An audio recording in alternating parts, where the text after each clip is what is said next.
Hello दोस्तों, मैं सुनीता रावत, देहरादून देवभूमि उत्तराखंड से आप सभी को मेरा प्यार भरा प्रणाम। आशा करती हूँ आप सब कुशल मंगल होंगे। मैं भी अपने परिवार के साथ कुशल मंगल से हूँ। दोस्तों, आज का वीडियो बनाने का मेरा एक खास मकसद है, इसलिए मेरे दिल में जो बात थी मैंने सोचा मैं अपने दोस्तों से भी शेयर कर दूँ, क्योंकि ज़रूरी होता है ना, जो दिल की बात होती है उसको जब तक शेयर नहीं। और मुझे ना कोई भी बात हो दिल में रखने की आदत नहीं है, मैं अंदर नहीं रखती, बस मुंह फट हो। मुझे कोई भी चीज़ होगा या किसी को कुछ बोलना होगा या कुछ वो होगा तो मैं सामने बोल देती हूँ। ना मुझे मतलब पीठ पीछे किसी की चुगली करना या किसी को ना, मैं ऐसे किसी उसमें रहती हूँ। इसीलिए मैं ज़्यादा किसी के घर आना ना जाना ये सब नहीं करती हूँ, क्योंकि मुझे पसंद ही नहीं। मैं सोचती हूँ पता नहीं कहाँ पे क्या बात होगी, क्या होगी, मैं क्या बात करूँगी। हाँ, मुझे हंसी मजाक ये बढ़िया लगता है, ये अच्छा लगता है, बच्चों के साथ खेलना अच्छा लगता है। इसलिए दोस्तों मैं कुछ कहना चाह रही हूँ। आप लोग तो सभी जानते हैं, मेरे फेसबुक दोस्त तो जानते ही हैं कि मैंने 2018 में फेसबुक आईडी खोली थी। और काफ़ी वो भी था, बहुत सारे दोस्त भी थे मेरे। उन सब के साथ में मुझे बहुत सारा प्यार आशीर्वाद भी मिला, अच्छा लगता था। लेकिन किसी कारण वो बंद हो गई है इधर, यही 24 जून से, 26 जून से। जो भी होगा, किसी ने हैक कर लिया कि बंद कर दिया, मतलब दिखाई देती है लेकिन मैं उसमें पोस्ट नहीं डाल सकती हूँ, ऐसा हो गया है। हो सकता खुल भी जाए, कोई वो नहीं है। ये मेरी दूसरी आईडी है, ये सोना रावत के नाम से फेसबुक। और मैं अभी बच्चों ने इस वजह से फिर ये कुछ दिन पहले मुझे इंस्टाग्राम खोल के दिया कि मम्मा आप इसको सीखिए, क्योंकि मुझे सही में नहीं आता। पहले मुझे पता है फेसबुक भी बिल्कुल नहीं आता था, फिर बच्चों ने मुझे ज़बरदस्ती खोल के दे दिया, तो फिर मैंने धीरे धीरे मैं सीखना शुरू की। और फिर ऐसे सीखी कि कह रहे ना कि फेसबुक की कोई ना हो गई, महारानी जिसको कहते हैं, इस तरह हो गई। अब बच्चों ने इंस्टाग्राम पकड़ा दिया है कुछ दिन पहले। फिर मम्मा वो बच्चों ने बोला कि मम्मा आप तो इतने अच्छे वो वो कर लेते, मतलब वीडियो भी आपके बड़े हो जाते हैं, तो इससे अच्छा है कि आप यूट्यूब में भी डालिए, उसको भी सीखिए, कुछ नहीं होगा, कम से कम सीख लेना। मैंने कहा चलो वो भी ठीक है। तो उन्होंने मेरे को यूट्यूब भी खोल के दिया, मेरा इंस्टाग्राम भी वो है, जिसको मेरे साथ जुड़ना है तो इंस्टाग्राम में भी जुड़िए, मेरे यूट्यूब चैनल में मेरे जो ब्लॉग पढ़ते हैं उनमें भी जुड़िए। मुझे बहुत खुशी होगी जितने लोग मेरे साथ जुड़ेंगे, बहुत तहे दिल से आभारी होंगी मैं। और दोस्तों, ये वीडियो बनाने का मेरा खास मकसद ये है कि मैंने आज तक कभी भी फेसबुक में ना किसी को टैग किया। समझ लो 7-8 साल हो गए मुझे फेसबुक चलाते चलाते, ना मैंने कभी मैसेज में ये कि मुझे ऐसा करिए, ये लाइक करिए, ये वो करिए, मैंने कभी वो नहीं किया। हाँ, कभी किसी दोस्त का अगर फेसबुक में वो मैसेज में अगर आ ही जाता है हेलो हाय, तो हेलो हाय वगैरह हो ही जाता है, वो अलग बात है। लेकिन मैंने ये नहीं किया कभी, मतलब मैं ऐसे नहीं हुई कि हाँ मुझे मुझे मतलब वो रिक्वेस्ट भेजिए या वो मतलब मैं टैग कर दूँ तो मतलब कितना ज़्यादा वो हो जाएगा, लेकिन इन चीज़ों को मुझे कभी वो नहीं रहा। लेकिन पता है आज क्यों हो रहा? आज मैंने फेसबुक में एक वो डाला ब्लॉग अपना, जो मैंने यूट्यूब चैनल में डाला, उसके बाद मैंने फेसबुक पे शेयर किया। फिर मैंने सोचा कि मैं इसको मैसेज में, अपने दोस्तों के मैसेज में उसमें भी वो कर दूँ, मतलब सुनीता रावत ये जो चैनल है इसको लिंक को उसमें भेज दो, तो शायद सब लोग दोस्त वगैरह देखेंगे, जुड़ेंगे, जो होता है एक मन में मतलब सवाल। लेकिन फिर मेरा मन नहीं माना, मुझे एक अजीब सा लगा, मतलब अच्छा नहीं लग रहा था कि पता नहीं, कहते हैं ना बहुत सारे लोग बोलते हैं कि अरे ये तो रिक्वेस्ट इसलिए भेजते हैं कि हमारे साथ यूट्यूब चैनल में जुड़ने के लिए या ये करने के लिए या वो करने के लिए, इसलिए रिक्वेस्ट भेजते हैं, उसके बाद हम लोग वो यूट्यूब चैनल का वो भेज देते हैं, ये करते हैं, इंस्टाग्राम का वो भेज देते हैं, ये सब बोलते हैं। तो मुझे बहुत खराब लगता है ना, तो इसलिए मुझे लगता है कि शायद मुझे भी इस तरह बोलेंगे, तो मैंने फिर नहीं भेजा वो चीज़ ना। मैंने कहा पहले मैं अपने दोस्तों से इस बात को शेयर कर लूँगी, उसके बाद मैं इसको भेजूँगी। इस वजह से मैंने फिर उसको हटा दिया है, डिलीट कर दिया है। इसलिए दोस्तों, मैं एक ख़ास बात आप लोगों से कहना चाह रही हूँ, अपने दिल की। आप सब मेरे दोस्त हैं, जिस तरह से मेरे बच्चों ने मुझे आगे बढ़ाने के लिए ये मतलब चैनल, यूट्यूब चैनल, इंस्टाग्राम खोल के दिया कि मम्मा आप इसको सीखिए, जानिए, चलाइए, आप कर पाएँगे। इसी तरह से मैं अपने फेसबुक दोस्तों से भी उम्मीद करती हूँ कि वो लोग भी मेरे यूट्यूब चैनल पे मुझे लाइक करिए, कमेंट करिए, शेयर करिए, सब्सक्राइब करिए। ये उम्मीद तो मैं आप सबसे कर सकती हूँ। पहली बार मैं आप सबसे कुछ मांग रही हूँ और मुझे आपका प्यार और आशीर्वाद चाहिए। पता है दोस्तों, जब भी अगर कोई मुझसे ये सवाल पूछेगा तो मेरा यही जवाब होगा कि मैं अपने बच्चों का और अपने फेसबुक दोस्तों के और जितने भी लोग अन्य अदर मुझसे जुड़ेंगे उन सबकी आभारी रहूँगी। कि एक हाउसवाइफ को जिसके दिल में हमेशा वो रहता था कि यार मैंने अपने लिए कुछ नहीं किया, ऐसा नहीं है। बाकी तो जो जिम्मेदारी होती है एक अच्छी पत्नी की और सबसे ज़्यादा एक अच्छी माँ की, क्योंकि अगर मैं जी रही हूँ तो अपने बच्चों के लिए। मेरे जीने का मकसद ही मेरे बच्चे हैं। मेरी जान, मेरी ज़िंदगी, मेरी धड़कन, मेरी सब चीज़ मेरे बच्चे हैं। नहीं तो मेरे जीने का कोई मकसद ही नहीं है। मुझे मरने होने से कोई डर नहीं लगता है। जब आएगी चले जाएंगे, कोई वो थोड़ी नहीं है। है ना? पर ये होता है ना कि मैं चाहती हूँ कि जाने से पहले कुछ ऐसा तो करूँ कि जो हाँ मुझे भी अपने आप पे गर्व हो कि हाँ मैंने कुछ तो किया अपने लिए। इसलिए मैं आप सबसे ये रिक्वेस्ट करती हूँ कि प्लीज़ मेरी हिम्मत बढ़ाइएगा, मुझे प्यार और आशीर्वाद दीजिएगा। देंगे ना आप सब? जिस तरह का प्यार और आशीर्वाद मुझे आप लोगों ने फेसबुक में दिया, तभी बस एक बार मैं आपके मैसेज में ज़रूर भेजूंगी। अब आप चाहे कुछ भी बोलें, हाँ जो कुछ भी बोलें, जब मैं ये वीडियो डालूंगी तो उसमें लाइक कमेंट कर दीजिएगा, बोल दीजिएगा। या मैं अभी जो शेयर करूंगी उसको आप उसके नीचे उसमें लिख दीजिएगा कि प्लीज़ आप हमें ये मत दीजिएगा। जो आपके दिल में होगा बोल देना, कोई नहीं। क्योंकि वो मेरा पहला और आखिरी है ये मैसेज। मैं इसके बाद आपसे कभी कोई चीज़ की उम्मीद ना कुछ बोलूँगी, क्योंकि मुझे बिल्कुल अच्छा नहीं लगता है। पता नहीं कैसे मुझे एक मतलब गिड़गिड़ाना, झुकना, ये सब चीज़ें मुझे बिल्कुल पसंद नहीं। चमचागिरी करना ये मुझे बिल्कुल पसंद नहीं है। मुझे अच्छा ही नहीं लगता है और शायद इसी वजह से मैं सबसे पीछे हूँ, क्योंकि चापलूसी करना नहीं आता है मेरे को। जो हूँ बस दिल की सच्ची हूँ। जो मेरे मुँह में होता है वही मेरे दिल में होता है। मुँह फटो, जो मुझे बोलना होता है मैं बोल देती हूँ। अब बस सामने बोलती हूँ, मुझे पीठ पीछे बोलना भी नहीं पसंद है। अच्छा लगेगा, बुरा लगेगा, मैं सामने बोल दूँगी कि हाँ तुम सही हो। लेकिन हाँ एक आदत मेरी है, अगर कोई इंसान कुछ करना चाहता है या वो उसके लायक है या उसकी सोच कुछ कह रही है तो मैं उसको ज़रूर बढ़ाती हूँ, ज़रूर बोलती हूँ कि यार मैं तो कुछ नहीं कर पाई, कम से कम तुम लोग तो ये करो। और बहुत अच्छी बात है कि तुम लोग कुछ कर रहे हो, ज़रूरी है। ये किस किताब में लिखा है कि खाली मर्द ही कुछ कर सकते हैं, औरतें कुछ नहीं कर सकती। आजकल के ज़माने में तो देख रहे हो औरत आदमी सब बराबर के। मैं तो कहती हूँ चाहे वो मर्द हो चाहे औरतें हों, भाई सबको अपना नाम अपनी पहचान बनानी चाहिए। बहुत अच्छी बात है ना। और आप तो देख रहे हो ना गाँव में भी बहुत से लोगों का रहता है कि पहाड़ों में आओ, पहाड़ों में ऐसे नहीं हो रहा है, पहाड़। अरे किसने नहीं, आज हम यहाँ पहुँचे हैं तो ऐसा नहीं है हमने गाँव के वो सारे काम किए हैं, लेकिन हमने रील, इंस्टाग्राम, फेसबुक के लिए नहीं किया है। अपने दिल से अपने माँ बापों के लिए किया, अपने परिवार के लिए किया, अपने गांव गलियों के लिए किया, अपने दगड़ियों के साथ के लिए किया।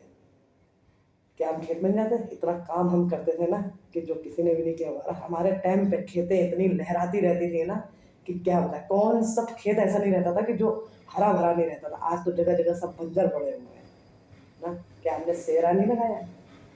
क्या हमने ऐसे ऐसे पहाड़ों से, ऐसे ऐसे जंगलों से हमने घास काटा है, लकड़ी लाए हैं ना। नाक के नीचे से हम चुरा के लाते थे घास। समझ लो क्या नहीं किया हमने। चैलेंज रहता था हमको कि आज हमने उस खेत से घास लाना है तो लाना है, चाहे कुछ भी हो जाए।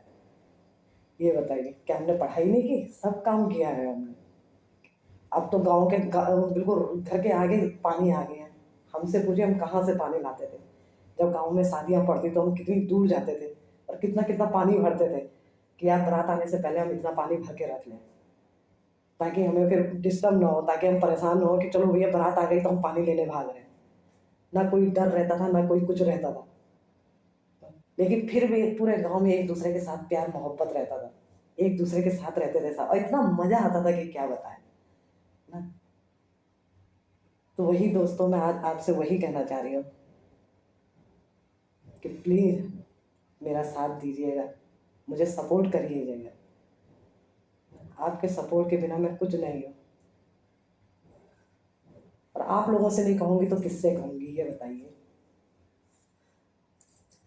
आप लोगों का साथ ही मेरी हिम्मत और ताकत है। मैं अकेले कुछ नहीं कर पाऊँगी। जब आप लोगों का साथ और मेरे परिवार का साथ रहेगा मेरे साथ, तभी मैं ज़िंदगी में कुछ कर पाऊँगी। कुछ गलत तो नहीं कर रही हूँ ना? ये बताइए। अच्छा तो है ना, कुछ सीखने की कोशिश कर रही हूँ। और मैं तो यही कहती हूँ कि हर इंसान को, अगर कोई कुछ यार, सबका अपना अपना होता है। कोई खेल में है, कोई डांस में है, कोई घर के काम में है, कोई अपनी घर गृहस्थी चलाने में है। हर इंसान का अपना अपना एक वो होता है। कोई ज़रूरी तो नहीं कि सारे गुण एक ही इंसान पे आ जाए, कि एक ही इंसान सब कुछ कर ले। ये तो नहीं होता है। जब एक माँ के उतने बच्चे होते हैं, जब वो एक जैसे नहीं होते, तो सोचो, ये तो दुनिया है, हर अलग अलग माँ के बच्चे, ये सब एक जैसे कैसे हो जाएंगे? ये बताइए। ठीक है, अच्छा है। और सबसे बड़ी बात तो ये है कि अच्छी बात होती है कि किसी का पार्टनर अगर अपने वाइफ के साथ, अपने पार्टनर के साथ में अगर सपोर्ट कर रहा है, तो क्या खराबी है यार?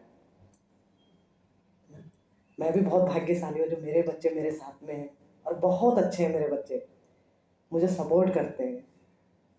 मैं भी अपने बच्चों को के साथ में एकदम दोस्त की तरह रहती हूँ, उन्हें भी सपोर्ट करती हूँ, उन्हें भी बोलती हूँ। तो क्या खराबी है? ये मेरे आस-पास भी, हाँ, जो खुद से पहले से ही पैसे वाले हैं या कुछ है, तो उनको तो बोल के क्या फ़ायदा है?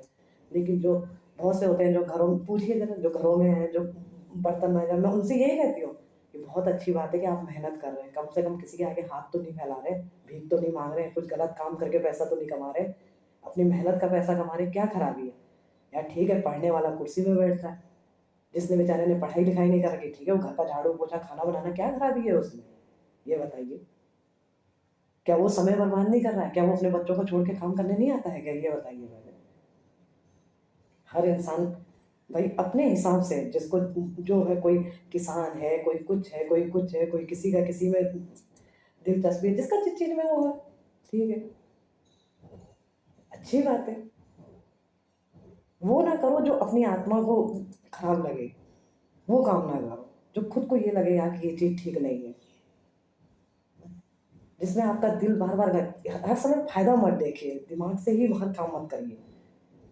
जहाँ पे ये और ये साथ में होगा, देखिए वो काम कभी गलत नहीं होगा। ऐसा कौन कहता है कि छोटे गलतियाँ नहीं करते, या ऐसा कौन कहता है कि बड़े गलतियाँ नहीं करते? लेकिन मैं कहती हूँ कि समझाओ। और बहुत से लोग होते हैं ना, जो ऐसे-ऐसे वर्ड मैं देखती हूँ, इस तरह के वर्ड, इस तरह के भाषा निकालते हैं ना, पता नहीं क्या-क्या बोलते हैं, पर ये गलत बातें हैं ना। मैं कहती हूँ, आज आप किसी की औरत के, किसी की बहन के लिए, किसी की बेटी के लिए इस तरह के शब्द निकाल रहे हो, क्या आपके परिवार में नहीं है? आपके परिवार में भी तो बेटी, माँ, बहन है, क्या नहीं? सब है। आज का जनरेशन, आज का समय है, क्या हुआ यार? और वही लोग, सच बता रही हूँ, जो लोग औरतों के लिए इस तरह बोलते हैं, वही लोग रात में बैठ के ऐसे बिल्कुल वो कर करके, जूम कर करके उनका इंस्टाग्राम रील देखेंगे, उनका फेसबुक देखेंगे, उनके ब्लॉग देखेंगे एकदम, वही लोग, समझ लेना। और दूसरी बात, जो इंसान ये बोलते हैं, अरे उस वो और औरतें उनके दूसरों के मर्दों के साथ ऑनलाइन होते हो, ये होते हैं, मैं कहती हूँ उन मर्दों से भी कहिए कि वो मर्द दूसरों की औरतों के साथ ऑनलाइन क्यों होते हैं? ये बताइए। और ये तो ज़रूरी नहीं कि हर कोई ऑनलाइन ही इसीलिए रहता है। अरे कोई अपना फ़ेसबुक देखता रहता है, कोई अपना इंस्टाग्राम देखता रहता है, कोई वीडियो देखता रहता है, कोई यूट्यूब देखता रहता है, तो ऑनलाइन तो इसलिए भी रह सकता है, कोई ज़रूरी तो ठीक है यार, जिसका जिसके वजह से हम कौन होते हैं किसी को जज करने वाले? ये बताइए, हमने ठेका ले रखा है किसी का क्या? ये बताओ, या किसी ने हमको ठेका दे रखा है कि हम दूसरे को जज करें? और अक्सर ये पता है, जिनके घर खुद के काँच के होते हैं, जिनके घर खुद के शीशे के होते हैं, वही दूसरों के घर में पत्थर मारते हैं। ये पहले भी था ऐसे ही, मतलब मैंने बहुत लोगों को देखा है कि जो अपने समय पे, वो कहते नहीं कि 900 चूहे खा के बिल्ली चली हज करने, बस वो कहावत। बहुत से लोग हैं जो ऐसे हैं कि वो अपने गिरेबान को नहीं देखते कि हमने क्या किया, क्या नहीं किया, ना दूसरों के गिरेबान झाँकने जाते हैं कि उन्होंने क्या किया है, क्या नहीं किया है। अरे ये तो सोचो कि अगर आप एक उँगली किसी के लिए उठा रहे हो, तो बाकी सारी उँगलियाँ आपकी तरफ मुड़ी हुई हैं। आप कोई महान काम नहीं कर रहे हो किसी के लिए कुछ बोल के। कि हमने बहुत बड़ा भाषण दे दिया या बहुत बड़ी बात बोल दी हमने कि अरे यार ऐसा और वैसा और ये है, औरतें नचनियाँ बनी हैं, औरतें ये बनी हैं, औरतें ये हो रही हैं, औरतें ये कर रही हैं, ऐसे तो पहले कोठे कोठे में ऐसे होता था, वो होता था, ये होता था। अरे कोठे में अगर पहले भी ऐसे होता तो जाते तुम ही लोग मर्द थे, जिनके घर में खुद बीवियाँ बैठी रहती थी, तब भी उनको उस कोठे में जाने की ज़रूरत पड़ती है। क्यों पड़ती है उनको ज़रूरत, ये पूछो ज़रा? क्यों जाते हैं वो कोठे में? उनका तो धंधा है। मैं आज आपसे एक कहावत बोलूँगी। मुझे किसी आंटी ने किसी ने बोला था कि 2 औरतें थीं, एक पंडित थी, एक आंटी, और एक थी वेश्या, दोनों अगल-बगल में रहती थी। वो पंडिताइन हमेशा उस वेश्या को कोसती रहती थी। अरे ये तो मरेगी, इस पे देखना तब कीड़े पड़ेंगे। अरे जब इसको तो कोई छूने भी नहीं आएगा, ये तो कहीं किस नर्क में जाएगी। लेकिन दोस्तों, जिस दिन वो वेश्या खत्म हुई, उस दिन सोच लो हज़ारों के लोग उसको कंधा लगाने के लिए आ गए। इतनी भीड़ हुई उसके, इसका मतलब वो वेश्या तो वो पूजा-पाठ नहीं करती है, वो कुछ नहीं करती है क्या? ये बताइए, वो उसका धंधा, वो काम करती है अपना। उसको वैसे बनाया किसने? जो लोग वहाँ से गलत वो करके झूठ बोल के सच बोल के उसको वहाँ से वहाँ लेके आते हैं और कहाँ से कहाँ भेज देते हैं। ज़रा उनसे पूछिए कि वो किस तरह से कोठे में बैठी हैं। कोई अपनी मर्ज़ी से जाके कोठे में नहीं बैठी हैं वो। हर औरत के पीछे कुछ ना कुछ वजह होती है उस कोठे में बैठने की। कोई आसानी से नहीं बैठ जाता है, या किसी का शरीर इतना फालतू नहीं है। अगर वो मर्द इतने ईमानदार है तो क्यों जाते हैं वो कोठे पे? अपनी बीवी के होते हुए, अपनी गर्लफ्रेंड के होते हुए, तब भी वो कोठे पे जाएँगे। और दूसरे, जब वो पंडिताइन खत्म हुई, इस मतलब किसी को पता भी नहीं चला। जब वहाँ बदबू आने लगी, वो खत्म हो गई, जब उसके बाद वहाँ 3-4 दिन तक जब उस लाश में बदबू आने लगी, तब लोगों को पता चला कि पंडिताइन मर गई, क्योंकि उनका काम ही रहता था। मैंने अक्सर बहुत सारे लोगों को देखा है, मैं जहाँ भी रही हूँ मैंने ये देखा है, अरे फलाने की बिटिया ऐसे, फलाने का बेटा ऐसे, फलाने के घर में ऐसे, ना, और सबसे ज़्यादा आग उन्हीं के घर में लगी रहती थी। किसी को इतना ऊपर ऐसे नहीं थूकना चाहिए, क्योंकि वो थूक अपने ही ऊपर आता है।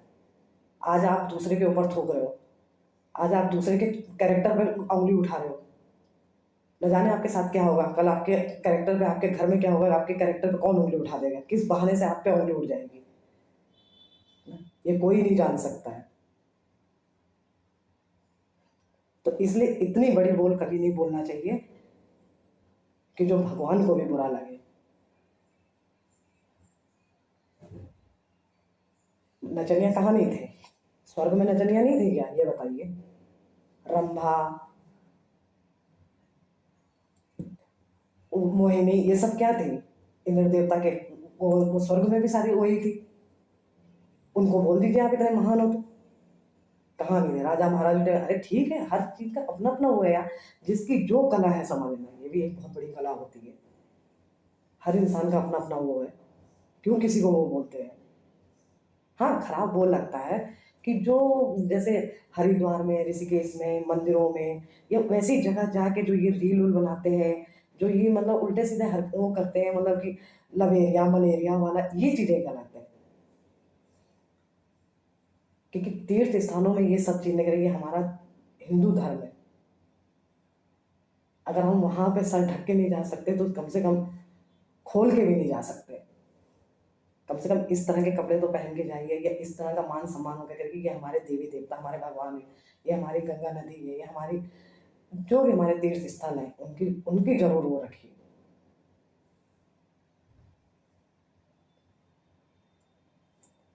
बस दिल में बहुत कुछ था, बोल दिया मैंने।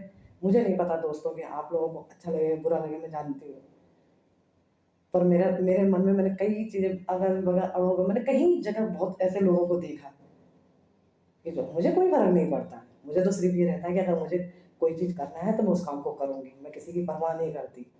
लोग क्या कहेंगे, क्या नहीं कहेंगे, अरे उन लोगों का काम है कहना। वही कहते हैं जो ज़िंदगी में कुछ नहीं कर पाते, या जिनको खुद कुछ नहीं करना आता है। तो इसलिए मुझे उनकी परवाह नहीं रहती कि दुनिया क्या कहेगी, लोग क्या कहेंगे, मेरे परिवार के क्या कहेंगे। हाँ, मैं तब कहूँगी जब वो परिवार वाले आ जाएँ, या दुनिया आ जाए, या अड़ोस-पड़ोस के कोई भी लोग जिनको इतना चुभता है समझ लेना, वो आ जाए हमारी घर गृहस्थी चलाने के लिए, कभी हमारे दुःख में शामिल हो जाए। कभी हमारे पास अगर पैसे नहीं है तो हाथ में हमारे पैसे रहे कि लो ये मैं नहीं था, तब तो मैं कह दूँ। तब उनको बोलने का हक है, वो हमें 50 बार बोल सकते हैं। लेकिन जिन इंसानों जो कभी किसी के हाथ में इस तरह नहीं रख पाते, उनको बोलने का अधिकार नहीं है, उनको नहीं बोलना चाहिए कि हाँ ये सही चीज को बोलो। अगर आपको कोई कोई चीज बोलना है, कोई चीज आपको खराब लगे तो सही चीज को बोलो, उस चीज को रखो। इंस्टाग्राम, यूट्यूब, फेसबुक इसीलिए होते हैं कि सही चीज को रखो, जागरूकता फैलाओ, जागरूक करो लोगों को सही चीज के लिए। ये नहीं कि उसको पहले ही उठने से पहले उसी को कमजोर कर दो, नहीं, तुम ये नहीं कर सकते। बस दोस्तों, कहना कुछ और चाहती थी, लेकिन बात होते होते यहाँ तक बात बढ़ गई। काफ़ी चीज़ थी जो बोलना था, इसलिए बोल दी। पता नहीं आप लोगों को अच्छा लगे बुरा लगे, मेरे दिल में जो आता है मैं बोल देती हूँ। अगर मेरी कोई बात आपको बुरी लगे हो तो मैं तहे दिल से आपसे माफ़ी मांगती हूँ। इसलिए मैं जो भी ब्लॉग जो भी हो रहा है, प्लीज़ मुझे लाइक करिए, कमेंट करिए, शेयर करिए, सब्सक्राइब करिए। इतनी उम्मीद तो मैं आप सबसे ज़रूर कर सकती हूँ दोस्तों, क्योंकि आप सबका साथ रहेगा तो मैं आगे ज़रूर बढ़ूँगी। जय हिंद, जय भारत, जय उत्तराखंड।